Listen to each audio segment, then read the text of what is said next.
ওস্তাদ, প্রথমত সুন্দর দেখে পরিষ্কার পরিচ্ছন্ন মতো একটা গরুর গোয়াল সিলেক্ট করতে হবে। এই দাঁড়া, গরু গোয়াল তো পাছি, আগে দেই গরু আছে নাকি। ওকে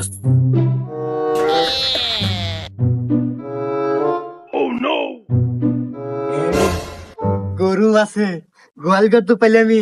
এখন দেখ তারপর কি আছে।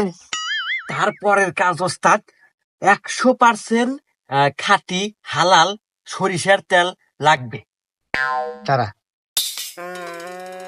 এই যে খাঁটি সরিষার তেল নিয়ে আসি। হ্যাঁ, তারপর তারপর তারপর হচ্ছে এটা পরিপূর্ণভাবে সারা শরীরে ভালোভাবে মালিশ করতে হবে। আচ্ছা, মালিশ করবানে। তারপর তারপর তারপর হচ্ছে খুবই সতর্কতার সহিত সেই গোয়ালে প্রবেশ করতে হবে।